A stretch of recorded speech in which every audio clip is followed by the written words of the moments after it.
आज एक 5 star hotel की शेफ हमारे घर पे आई। उन्होंने देसी घी के अंदर बर्फ डाल दिया।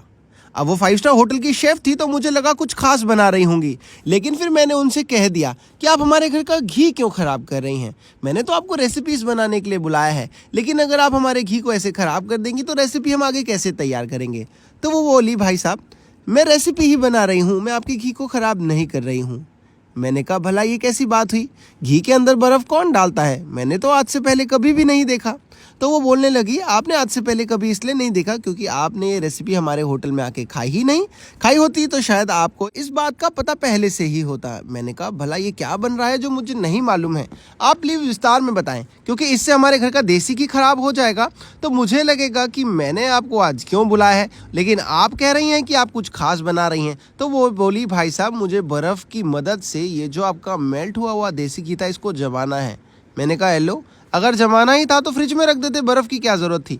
तो बोले, बर्फ़ से जिस तरीके से जमता है वैसा कभी भी फ्रिज में नहीं जमता, और इस रेसिपी के लिए हमें एकदम कड़क जमा हुआ चाहिए। बर्फ़ जैसा कड़क जमा हुआ फ्रिज में नहीं जमता, वो गाढ़ा हो जाता है, लेकिन हमें इसका एकदम क्रीमी टेक्सचर चाहिए। मैंने कहा, वो किस लिए चाहिए, ज़रा कुछ विस्तार में बताओ।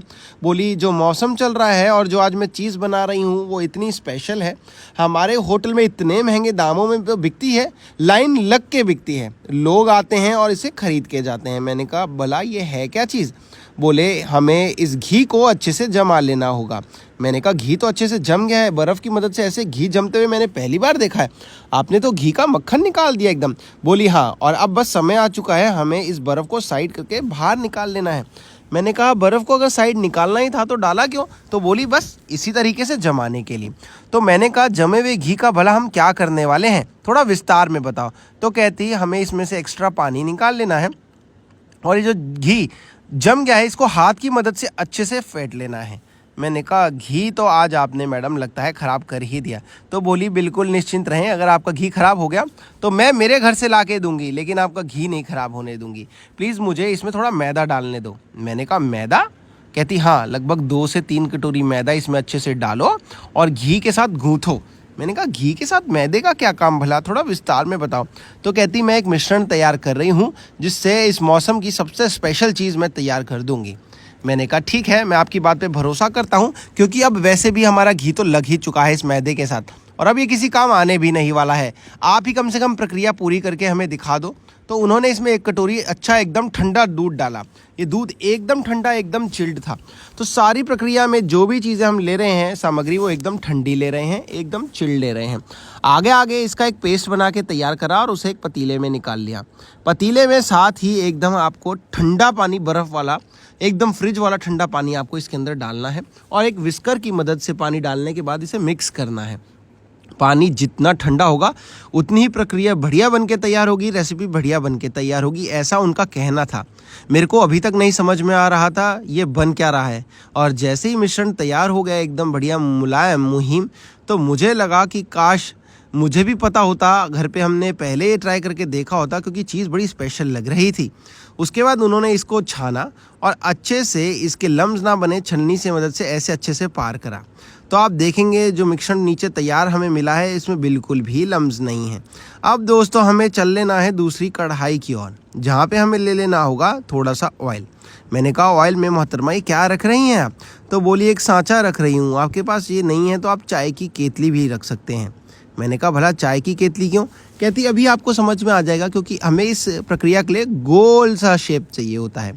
गोल क्यों। मैंने कहा, ये रेसिपी में गोल किस लिए चाहिए होता है। तो कहती, आज हम बना रहे हैं स्पेशल घेवर घर पे। मैंने कहा, आपने तो सही बोला था, बहुत महंगे दामों में बाज़ार में मिलती है।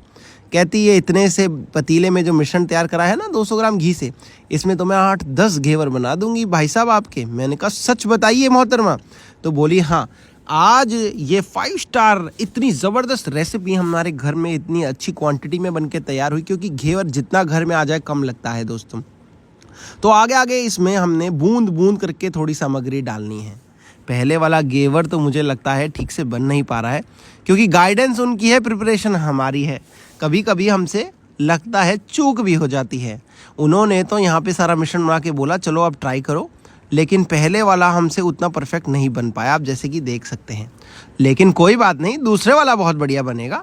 तो चलिए ये वाला बाहर निकाल के रखते हैं और दूसरा अटेम्प्ट करते हैं। उसमें काश बढ़िया बन जाए, पहली बार में शायद नहीं अच्छा बन सकता हो। तो चलिए ये हमने बूंद बूंद करके थोड़ा थोड़ा डाला और अब मुझे पूरी उम्मीद है कि इस बार तो ये घेवर परफेक्ट आ ही जाएगा। चलिए जब तक ये तैयार होता है आपको एक खास बात और बता दूं, ये मलाईदार घेवर, रबड़ीदार घेवर बन के तैयार हो रहा है। तो घेवर की आगे की प्रक्रिया देखिए कितना बढ़िया ज़बरदस्त निकल के तैयार हो चुका है। तब तक आप ये ज़रूर बताइएगा कहाँ से वीडियो देख रहे हैं ताकि हम आपको थैंक्स कर सके। और पिछला थैंक्स निर्मला जी को जाता है राजस्थान से। और एक खास रेसिपी देखिए कितने बढ़िया, हम एक एक करके ढेर सारे घेवर निकालते चले जाएंगे। अब देखिए अब स्पीड से निकलेंगे घेवर, क्योंकि हमें एग्जैक्ट तरीका मिल गया था इसे बनाने का। धीरे धीरे डालना था और तब तक डालना था जब तक इसकी स्टफिंग थोड़ी सी मोटी ना हो जाए, थिक ना हो जाए, क्योंकि घेवर जितना मोटा होगा उतना ही अच्छा लगता है। ज़्यादा मोटा भी मत कर देना, ज़्यादा पतला भी नहीं। कम से कम चाशनी और रबड़ी को सोख ले इतना मोटा ज़रूर करिएगा। तो चलिए दोस्तों, हमने नॉन स्टॉप घर पे होममेड घेवर, और या फिर मैं यूँ कहूँ होममेड रेसिपी ऑफ घेवर हमने आज ट्राई करी। एक बहुत ही बड़े शेफ़ हमारे घर आए थे जिन्होंने हमें पूरा सिखाई प्रक्रिया। और एक देखिए कितने एक एक करके हम घेवर पे घेवर निकाले चले जा रहे हैं हमारी कढ़ाई से, और कितने सारे घेवर बन के तैयार हो जाएंगे आप खुद भी अनुमान लगा सकते हैं। तो चलिए 8-10 घेवर तो बनने ही चाहिए। हम इनको इकट्ठा करते हैं और आगे रबड़ी की तैयारी कर लेते हैं। तो रबड़ी की तैयारी के लिए हमने दूध ले लेना है लगभग 1 लीटर। देखिए ज़्यादा कॉस्टिंग भी नहीं आई और घेवर भी कितने सारे बन गए। फिर हम इसमें डाल लेंगे मिल्क पाउडर। हमने अभी फ़िलहाल आधा लीटर ही दूध लिया है, क्योंकि थोड़ी मलाईदार बना रहे हैं, थोड़े बिना मिलाई के बना रहे हैं, यानी कि थोड़े रबड़ीदार थोड़े बिना रबड़ीदार। तो इसमें हमने इलायची डाली है, चीनी डाली है, मिल्क पाउडर डाला है। आपके पास मलाई हो तो मलाई भी डाल लें। इलायची से बहुत अच्छी खुशबू आती है, मिल्क पाउडर से अच्छी थिकनेस बड़ी जल्दी आ जाती है और क्वांटिटी भी थोड़ी सी बढ़ जाती है मलाई की हमारी या फिर रबड़ी की, मैं यूँ कहूँ। बस इसको हल्का उबालेंगे 2-5 मिनट के लिए, तो ये अच्छी रबड़ी बन के तैयार हो जाएगी, क्योंकि इसमें मिल्क पाउडर हमने डाल दिया था। तो अब आती है जब तक बारी मिल्क पाउडर बोलने की, साथ ही में दोस्तों हमने इसके लिए चाशनी तैयार करनी होगी ताकि घेवर हमारा बढ़िया बन के तैयार हो सके। तो चलिए रबड़ी को करते हैं अब हम बंद और स्टोर कर लेते हैं कंटेनर में, और दूसरी तरफ इसकी चाशनी की तैयारी कर लेते हैं। चाशनी के लिए चीनी चाहिए और फिर से थोड़ी इलायची, अगर आपको पसंद हो तो ज़रूर डालिएगा। थोड़ा पानी डाल के इसको बॉयल दिला दीजिए। एक तार की चाशनी बना लीजिए, थोड़ी सी गाढ़ी, इतनी ज़्यादा गाढ़ी भी नहीं हुई है, नहीं तो सोख नहीं हो पाता है इसका घेवर के अंदर। और ये ऑथेंटिक घेवर का फ्लेवर बनके तैयार हो गया है। मैं शेफ़ को बहुत बहुत थैंक्स कहता हूँ जिन्होंने हमें ये रेसिपी बताई। इतना बढ़िया आसानी से घर पे हमने, आप ऐसा बर्तन भी ले सकते थे तलने के लिए, घेवर को तैयार करने के लिए, अगर आपके पास बीच वाला सांचा नहीं था। और ये देखिए हमने कितने सारे घेवर तैयार कर लीजिए। अब इसे चाशनी डाल देते हैं और चाशनी के बाद हमारे पास जो रबड़ी तैयार करी है वो डाल लेंगे।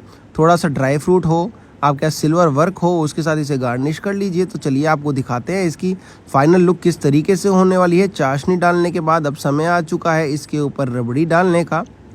तो दोस्तों मेरे से अब इंतज़ार नहीं हो रहा है, क्योंकि इतना यम्मीलिशियस डिलीशियस ये होममेड केसर रेसिपी, और होममेड एकदम केसर नहीं, मेरे को बोलना चाहिए घेवर रेसिपी बनके तैयार है। इस पे आप केसर के साथ गार्निशिंग कर सकते हैं, ड्राई फ्रूट के साथ गार्निशिंग कर सकते हैं, थोड़ा सिल्वर वर्क, गोल्ड वर्क जो भी घर पे लगा उससे गार्निशिंग कर देते हैं। तो चलिए दोस्तों बताइएगा कहाँ से देख रहे हैं। मैं चलता हूँ, कीमती समय देने के लिए बहुत बहुत धन्यवाद। एक फाइनल लुक ज़रूर लेके जाइएगा, और कैसी लगी ये पूरी घेवर की प्रक्रिया ज़रूर बताइएगा। Bye bye, take care friends.